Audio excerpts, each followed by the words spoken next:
Minsan naisip ko ba kung sino ba talaga yung mga tunay mong kaibigan. Kasi madami naman akong kaibigan eh. Madami akong kaibigan pero iilan lang yung talagang masasabi mong kaibigan. Kasi marami akong kaibigan na mabuti lang sa harapan. Pero pag nakatalikod ka na, ikaw lang yung pag-uusapan. Pag wala ka sa grupo, ikaw lang yung pag-uusapan. Marami akong mga kaibigan na ganyan. Marami akong mga kaibigan na yung secretly insecure sa akin kahit wala naman akong kahit wala naman akong narating pa sa pagbabloging. Marami akong mga kaibigan na nagda-down. Marami akong kaibigan na hindi sumusuporta. Marami akong mga ganyang mga kaibigan pero hindi ko kayo isa-isahin. Pero alam ko yung mga kaibigan na tunay sa akin sa harapan at patalikod. Di naman talaga natin maiwasan yan guys, yung meron tayong mga kaibigan na mga anghel sa harapan natin. Pero pag nakatalikod na, wala. Pero alam ko yan eh. Alam ko yung mga kaibigan kong sabihin na lang natin ng mga plastic, mga pakitang tao.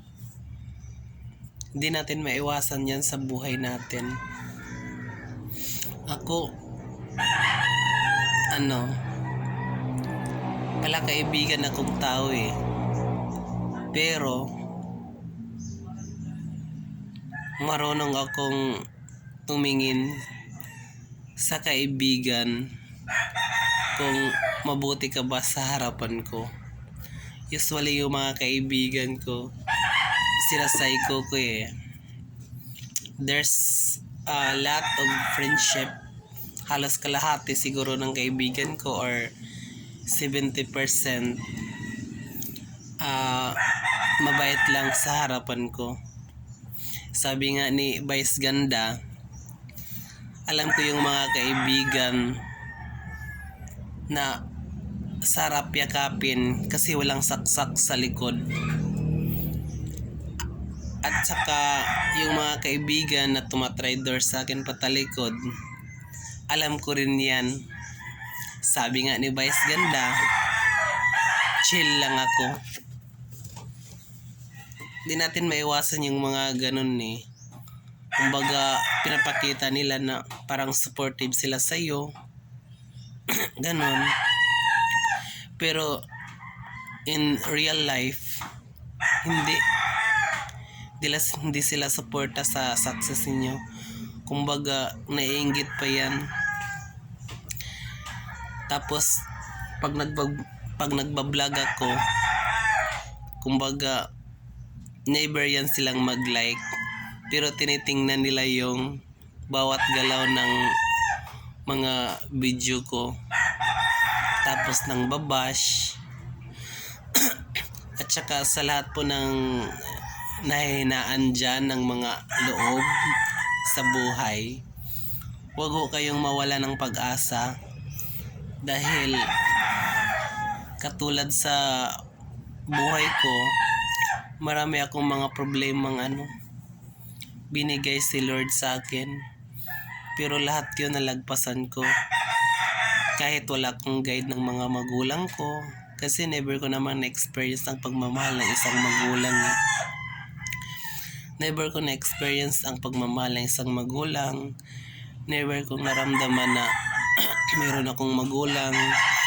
Kasi bata pa lang ako, namatay yung papa ko. Yung tumataguyod na lang sa akin is yung ina ko. Pero never kong na-experience ang pagmamahal ng isang magulang. So, sa lahat po dyan ng mayroong mga sa mga bata na mayroong mga magulang na minamahal kayo ng inyong mga magulang, sana wag niyo pong sayangin kasi bihira lang po ang magkaroon ng magulang katulad sa akin. Nag-graduate ako nag-graduate ako ng college. Never kong na-experience na mayroong magulang na naghahatid sa akin sa stage.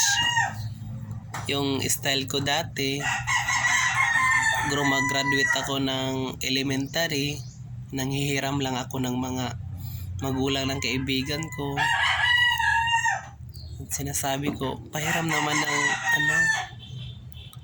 naman ng mama mo para may maghatid sa akin sa sa stage. Ganon.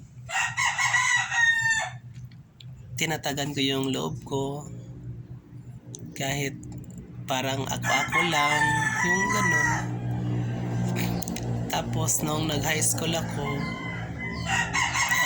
graduate na naman ako sa high school, wala pa ring magulang ko. Tapos nanghihiram na naman ako ng magulang ng mga kaibigan ko para maghatid sa akin sa stage. Yun, masakit kasi aramdam kong yung ako lang nag-iisa sa buhay. Ganon. Never kong na-experience na mayroong magulang na sumusuporta. Never kong na-experience na may magulang na concern sa akin. Hanggang umabot sa puntong yung graduate ako ng college. Tapos wala, hindi pa rin tumutungtong sa stage yung magulang ko. Yung basta hanggang elementary, hanggang nag-college ako, na never kong na-experience ang pagmamahal ng isang magulang. Never kong ma-experience na nahatid ako ng mga magulang ko sa stage. Ako lang nanghihiram ng mga magulang. So, kung meron kayong mga magulang na nagmamahal sa inyo, inaalagaan kayo, huwag niyong sayangin yun kasi hindi lahat nabibigyan ng pagkakataon ng pagmamahal ng isang magulang. Tapos, dati kasi pag pumapasyal ako sa Luneta, yung Luneta kasi harapan lang ng simbahan yun. Tapos, may mga kasama lang mga magulang nila. Tapos, bigla na lang akong yung parang naiiyak ako. Sabi ko, ang saya siguro pag nagkaroon ng isang magulang, no, na yung kasama mong magsimba, may mag-guide sa'yo. Ang tipong ganun. Dapat yung kung kayo, kumpleto pa mga magulang ninyo, binibigay nila yung pagmamahal ng mga magulang sa inyo, huwag niyong sayangin yun. Kasi hindi lahat ng magulang pinaparamdam sa mga anak yung pagmamahal nila. Yun, pero asawa ng Diyos, nag-survive naman. Yung kumbaga, yung sandata ko lang talaga sa buhay noon, kaya nakapag-survive ako. Lagi akong nagdarasal sa Panginoon, Lord, sana i-guide mo ako. Alam kong pagsubok mo lang to, malalagpasan ko rin. Ganon. Kasi yung nanay ko nagkaroon ng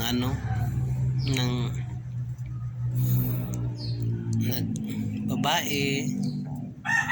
Nagkaroon siya ng parang girlfriend na babae. Yun, tas basta hindi ko ma-explain kung ano yung buhay ko. Tapos ngayon, nagkaroon na rin ako ng sariling pamilya. Never ko yung ipaparamdam sa mga anak ko yung mga naranasan ko sa buhay. Never kong na-experience ang kaligayahan sa piling ng magulang ko. Kumbaga, yung pagtira ko dati sa bahay namin, iniisip ko na lang na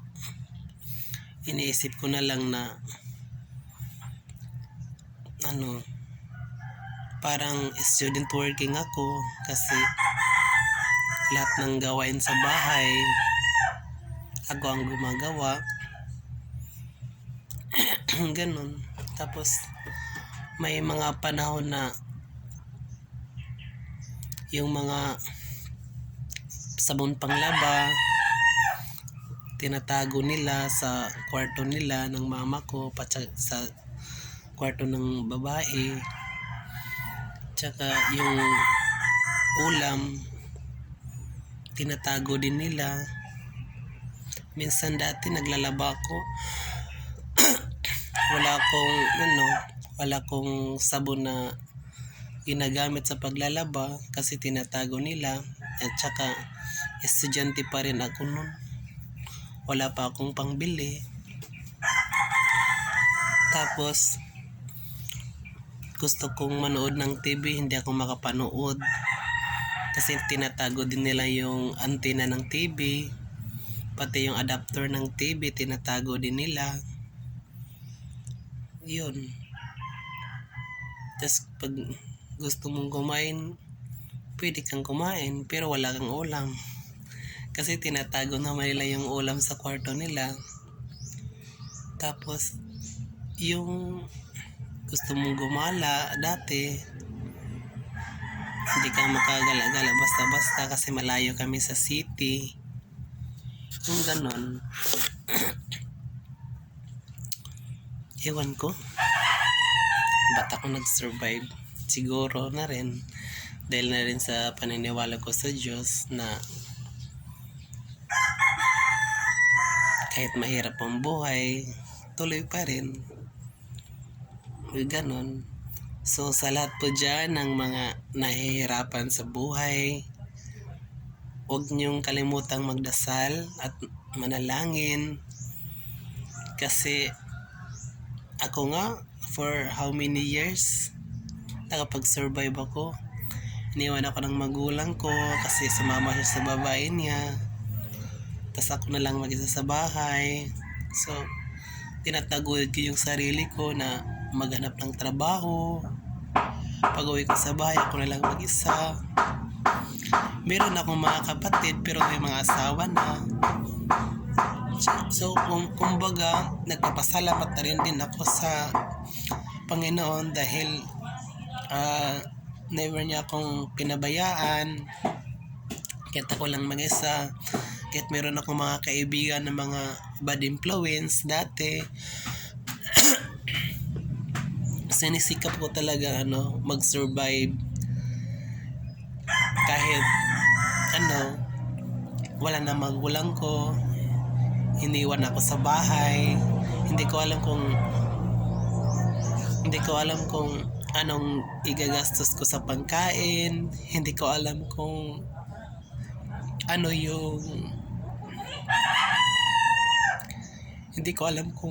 saan ako kukuha ng pambayad sa kuryente. Hindi ko alam kung anong pambayad ko sa tubig. Dahil ako nakalang mag-isa dati nung iniwan ako ng magulang ko kasi nandun na siya sa babae niya. Pero nagdarasal pa rin ako sa Panginoon na sana mag-survive pa rin ako.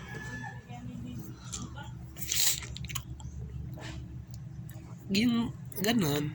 Tapos dati sabi ko, kasi yung bubong namin dati yung gawa lang sa nipa, hindi siya yero.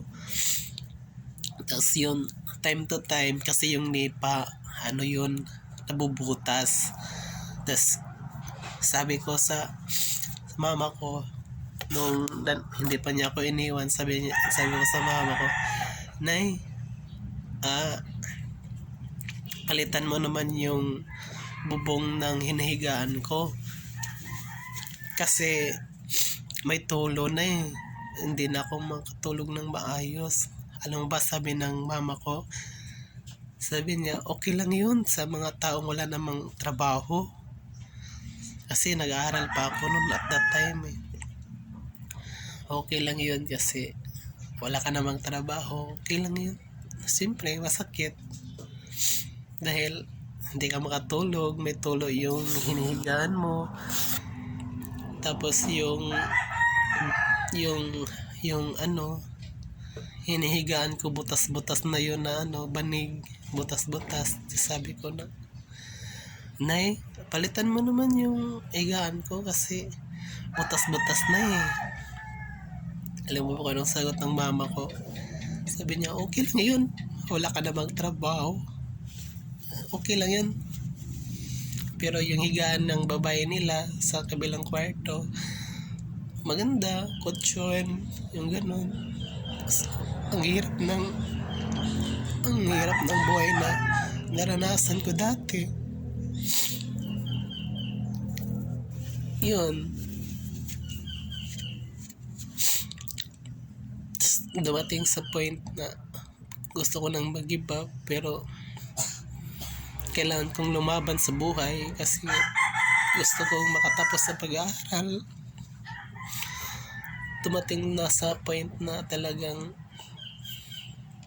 kailangan ko nang maghanap ng trabaho kasi time to time pwedeng mawala yung pwede lang akong iwan. Just yun. Dumating na ngayong time yung na iniwan ako ng mama ko. Just nanonood siya sa babae niya. Sa awa ng Diyos, nag-survive talaga. So, sana sa lahat ng mga bata dyan na merong mga magulang na hindi pinaranas sa kanila ng magulang nila yung pagmamahal. Sana wag niyong sayangin. Yun lang ang papayo ko sa inyo. Tsaka wag kayong makalimot na magdasal sa Panginoon. Dahil alam ko pag yung matatag yung relasyon mo sa Diyos, alam kong mag-survive ka. Katulad sa akin, nag-survive ako sa buhay. Nagkaroon ako ng pamilya, nagkaroon ako ng 2 anak, meron akong trabaho. Yun, ang sandata ko lang dati talaga sa mga nadaanan ko sa buhay.